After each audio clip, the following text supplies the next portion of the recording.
missing you made me stronger. Then I'd be Superman. If I fly around the world, it wouldn't take me longer than it would to be your man. I fight 1,000 guys, live to die 1,000 lives. Oh, I find another way to make me smarter, just so I could understand what you're looking for. Just so I could understand. Just so I could understand.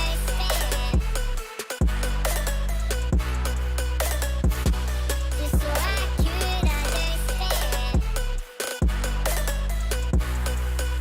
so I could understand what you're looking for. Just so I could understand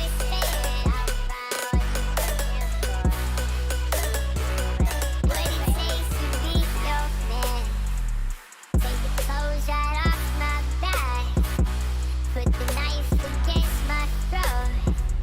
Say All right. you won't come What back, it but takes I'll to be a find man, for to be a you. crypto man.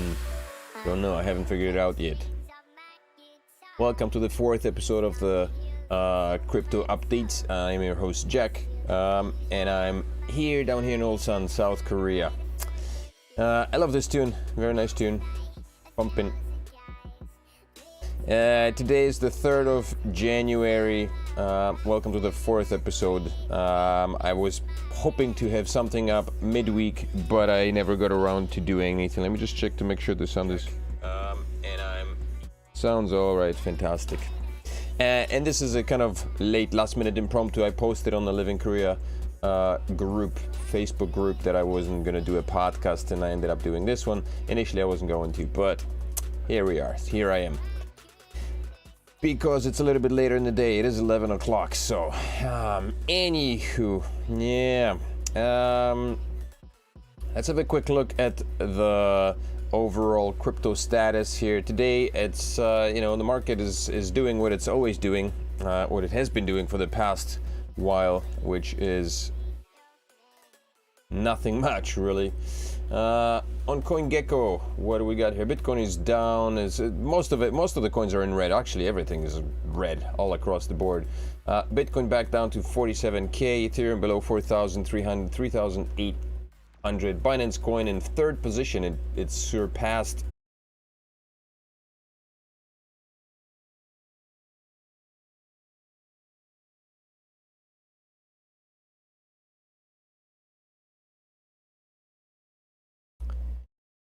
Well, here I thought I had everything under control. I upgraded my power supply on the computer. I thought I was in the clear, man, and that apparently is not the deal, which kind of sucks.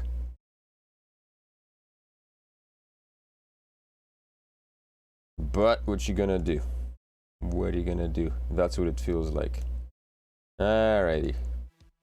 But we're up now. I think I had too many things running. I upgraded my power supply to 750 watts, and I thought that would solve the problem of crashing, but apparently not. I still have too many things running. Maybe needed a larger power supply. No idea. Anyway, back to the programming, intended programming here. The mind programming. Bitcoin, where were we here? Cardano is in the 6th position. There was on Twitter a dude posted, I forget who it was, some predictions, 23 predictions, true or false, whether they're going to come true into fruition or not. But Cardano, he predicted that Cardano would drop out of the top 10. We'll see what's going to happen. It's a slow mover, Cardano, man. It's at $1.37 right now. XRP is still crawling up here. Terra is just slightly below $100. Polkadot pumped to $30. Very nice. Avalanche in 11th place. And everything else is basically in red.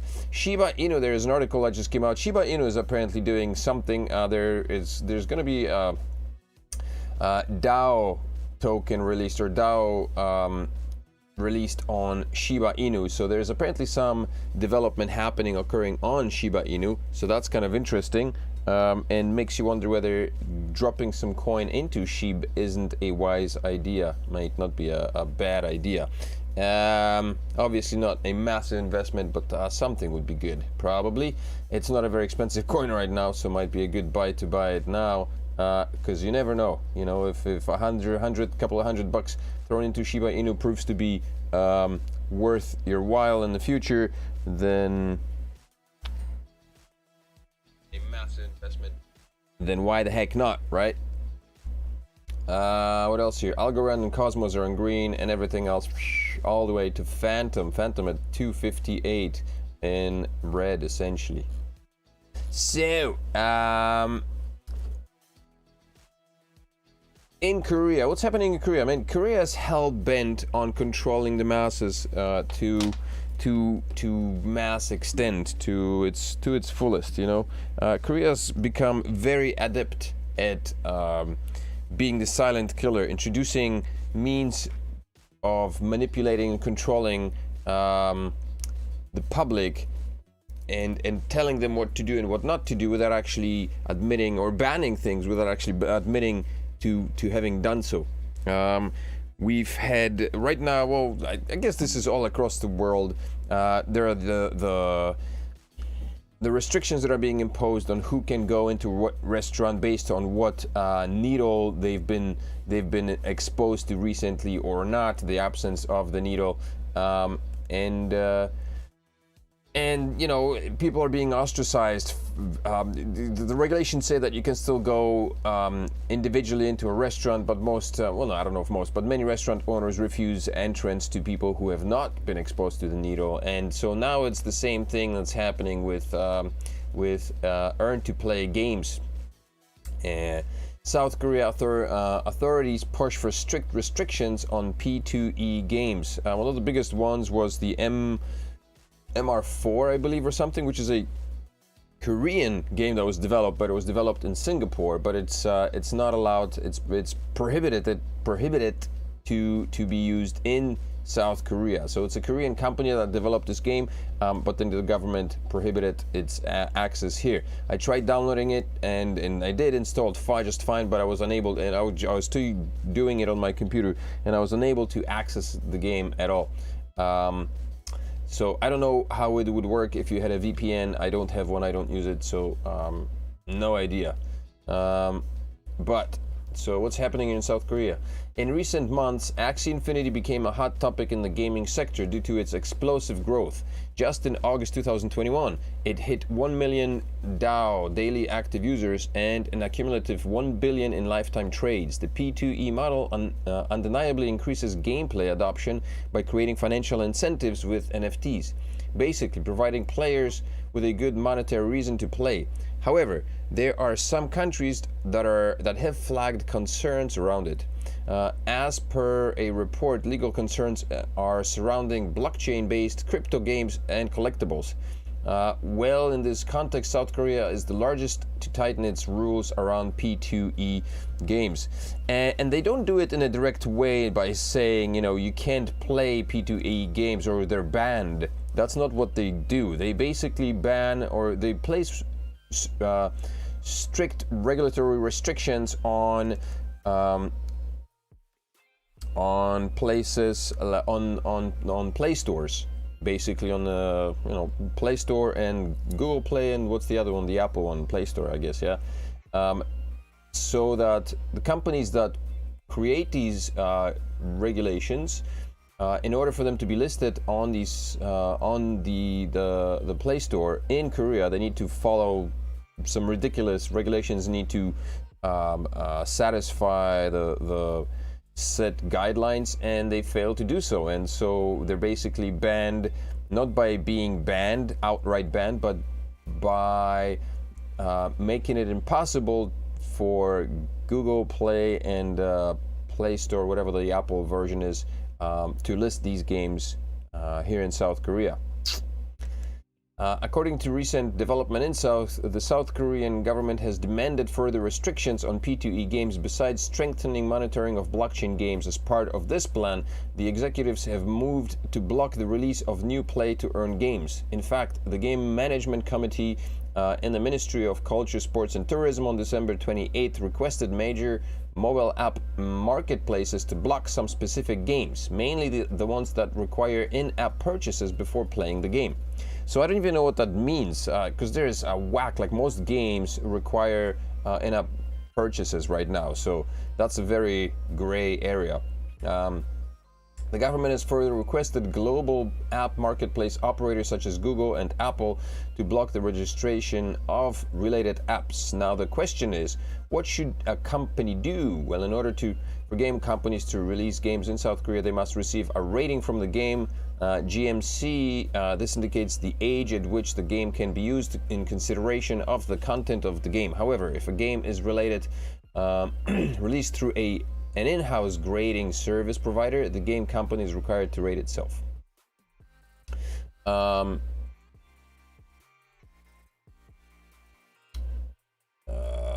Notably, given the increased demand across the globe, companies have released P2E games in the domestic market using the self-rating system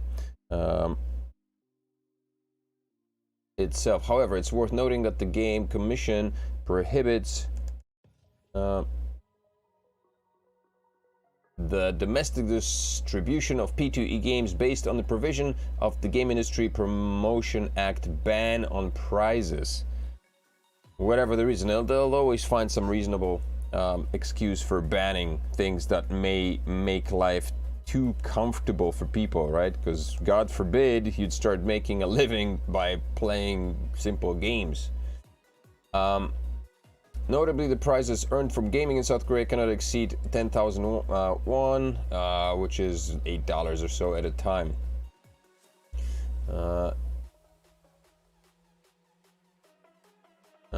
Surpassing DeFi. As reported in an earlier article, Game DeFi's number of unique users surpassed that of DeFi's, thus becoming the main contributor to the total number of DApp users. As of early December, GameFi's weekly active users have reached 9.21 million, a record high. This further indicates the rise of GameFi. Simply put, GameFi can be defined as the combination of video games, gaming, and decentralized finance. The technology used for this type of video game is blockchain technology, which allows players to be able to be the sole and verified owners of the virtual elements of the game.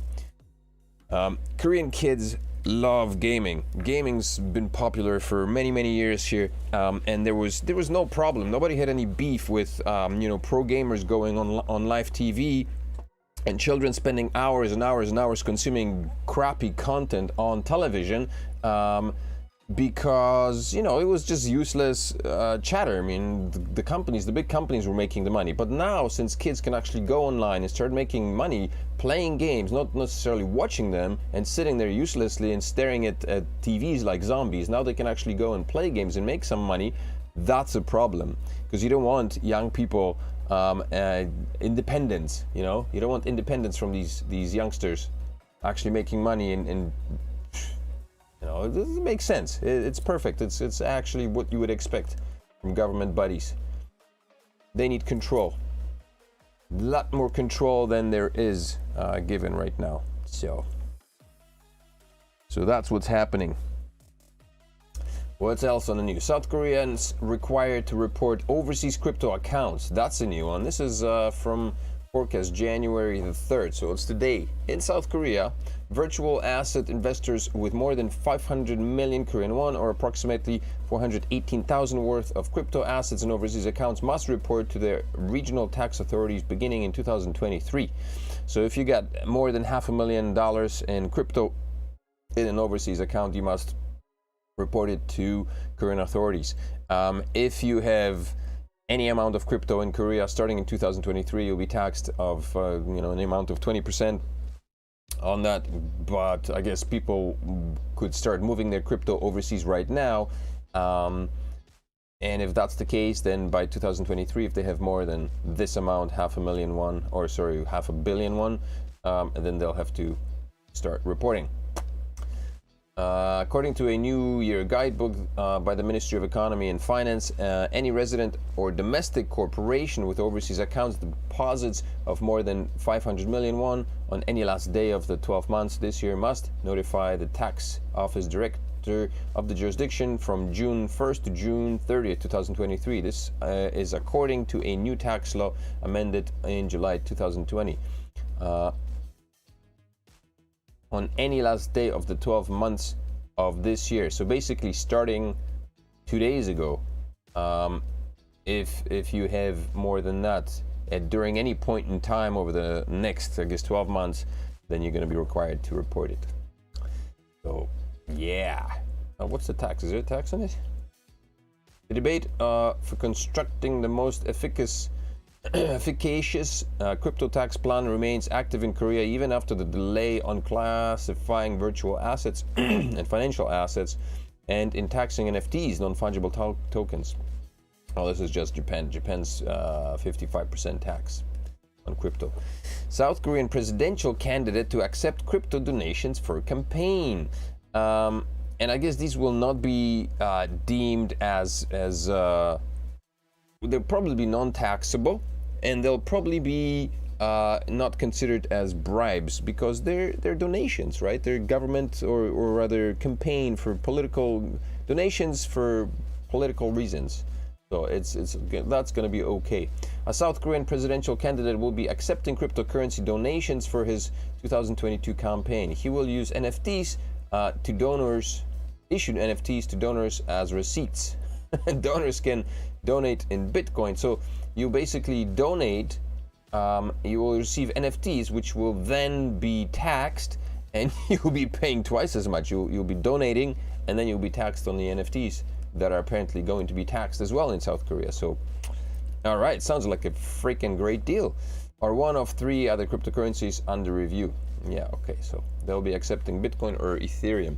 South Korean politician and former civil rights attorney Lee Jae-myung will be accepting cryptocurrency donations for his presidential campaign. Lee declared his intention to run as a presidential candidate in July 2021. He became the nominee of the Democratic Party of Korea on October 10th. Each donor to Lee's campaign will receive an NFT when they donate funds in Bitcoin, Ethereum, or other of 3 cryptocurrencies under review. Lee hopes to attract the interest of young voters who have shown an interest in digital currencies. The NFT receipt will contain Lee's photographs and carry his election pledges. It is not clear on which blockchain the NFTs will be minted. The NFTs will be emailed to donors and the cryptocurrency exchange for cash using a centralized exchange. The fiat currency will be deposited into a contribution account. The NFTs will serve as a type of bond where holders can exchange their digital assets with others. Oh man, it just sounds so iffy. How popular is crypto in South Korea? It's pretty damn popular. What else we've got? What else? I'm just waiting for this to load. Korea to start taxing crypto gifts and inheritances in 2022, which is this year. The Korean National Tax Service has announced that gifted or inherited crypto assets will be taxed under existing provisions at a rate of between 10 and 50% depending on their value. The more valuable, the higher the tax will be, of course. Korean citizens will have to pay a new tax on crypto from 2022. Local news agencies, actually this is not correct. How old is this? 3 days ago, not 2022. I guess it'll start in 2023, but I guess it'll be based on 2022, yeah. National Tax Service will levy a new crypto tax in 2022 targeting assets received as a gift or inheritance. Under the new provisions, crypto gifts and inheritances will be taxed in line with other gifted or inherited assets at a rate of between 10 and 50% depending on their total value. Authorities state that the average daily price measured 1 month before and after the date of transfer will be used to calculate the correct amount of tax to be paid. This year, crypto regulations in Korea have tightened, but not without some pushback. At the start of December, lawmakers voted to push back the introduction of a more general 20% tax on crypto gains over the threshold of 2 point. Yeah, we know that. So this is what's happening next year, because you know, because that's what's happening. Crypto tax inevitable crypto, taxes, and death. South Korean crypto exchanges underdogs. Where are they now? The underdogs, I guess, the exchanges that got booted. A couple of months ago, I guess, I reported on the crypto. Well, I reported. I mean, lots of outlets were reporting. I mentioned in my broadcast, in my podcast as well, that there was like 69 exchanges that were getting the shaft. And what's happening to them now, I guess? A regulatory hurricane swept away half of South Korea's crypto exchanges in 2021. Who are the survivors, and are there larger lessons for the rest of the world? Virtual assets investment became hot among South Koreans. Blah, blah, blah, blah, blah. 2030s, okay, yeah. Okay, FSC, FIU, 16. The FIU has approved 16 exchanges, 4 fully functioning exchanges and 12 token-to-token exchanges, while other 13 exchanges without the bank partnership wait for their results. So they're still there, just waiting to, I guess, for an answer. The 4 major exchanges which had already been dominant players in the industry became untouchable as investors flocked over to exchanges where they could easily liquidate their crypto holdings. Upbit, out of the 4, currently dominates the country's virtual asset market. Its operator, Donamu, started to branch out successful business in other blockchain industries and such. What are the other ones? I wonder. On the other side of the hedge, things are looking. Corbett Town. Where is Corbett? Corbett is expanding its NFT marketplace and metaverse named Corbett Town with investments worth over $75.4 million. It better be good, man, because last time I checked Corbett Town, it was bonkers. It was no good at all, man. It was completely useless.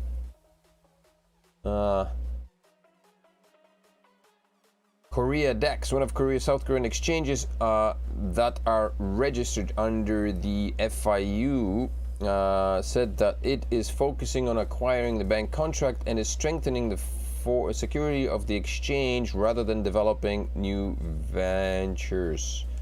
Let's see, is there Koredex? Let's see, Koredex.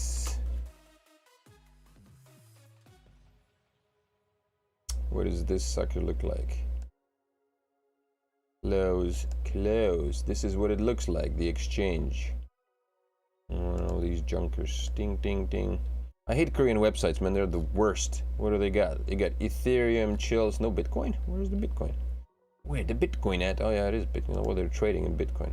Ethereum, chills. Okay, we got Ethereum, chills, Bitcoin Cash, Quantum, Ethereum Classic, Litecoin, Biconomy, Bitcoin SV, Bitcoin Vault, BCM, Designer Coin, Down, EOS, Idol, Immutable X, that's interesting. Seed and Vic Deal. Is that the extent of their coins? Not a very big repertoire. I'm surprised to see Immutable X here. I had a chance to be in a pre-sale, or not a pre-sale, yeah, in an early sale, but unfortunately it didn't go through.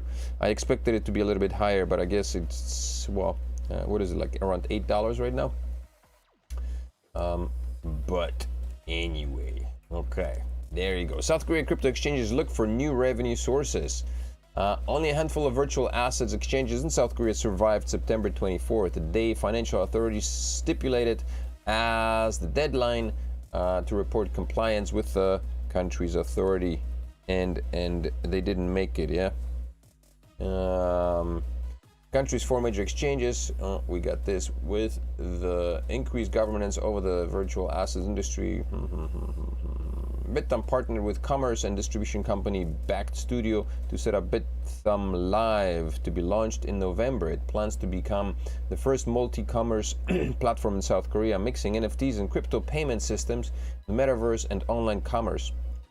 Bitthumb and Bucket Studio each invested 6 billion won and became the 2 largest shareholders of LIP, the live commerce shopping platform, which will likely be constructed as Bitthumb Live.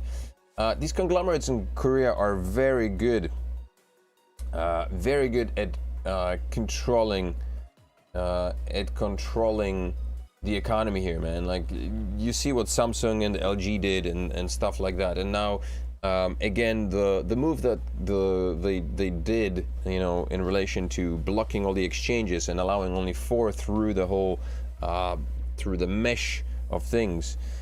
Melissa and Patrick, man, VaskTech. What is VaskTech? No idea what that means, but welcome, Patrick. Welcome to the podcast.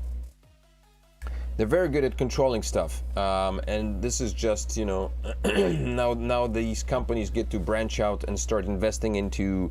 They'll be the first ones to invest into all these things because they got so much money flowing in that they will have an upper hand on that, investing into metaverses and you know, new, what is it? New revenue source of revenue. They'll have the upper hand. They'll be doing all these things, while the other exchanges, if they ever come into play again, you know, they'll be left far behind, and probably to the extent that they'll end up shutting down anyway because they won't have any business coming their way. North Korea accused of stealing over 1.7 billion in crypto from exchanges, man. That's massive. Can you imagine? North Korea has stolen over 1.7 billion in crypto through hacks from exchanges around the world. South Korean media outlet spoke of how the country was looking to hold onto the stolen assets for the long run. The stolen funds have reportedly been used to fund its nuclear program and the development of ballistic missiles. Now we know. Now we know how North Korea managed to afford, you know, its nuclear program. Otherwise, you know, how would they have done it? BitTorrent's releasing something available for a limited time. BitTorrent users in the USA and South Korea, Russia, and Brazil can experience special AR point hunts. Download the app now to collect even more points. I did download the app. I'm gonna check it out later. It seems like what the heck is an AR?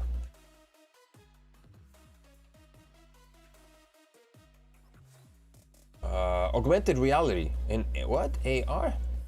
Special augmented reality point hunts. Download the app to collect. Oh, I'm gonna check that out. I downloaded the app. There's a bunch of things. You can register. You can upload it, register with Google account or whatever have you, and you're on your way.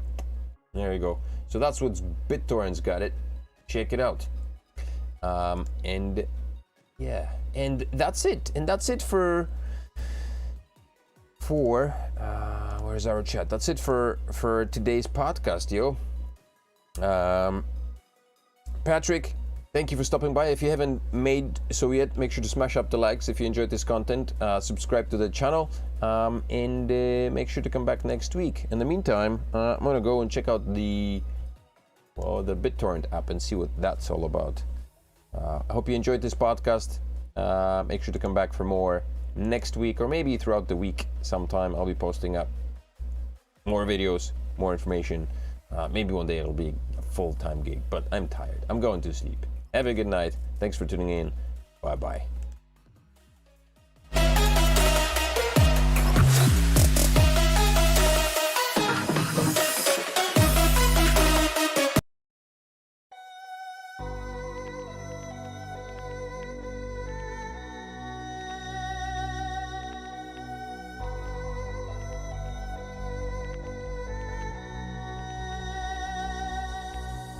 Welcome home. If missing you made me stronger, then I'd be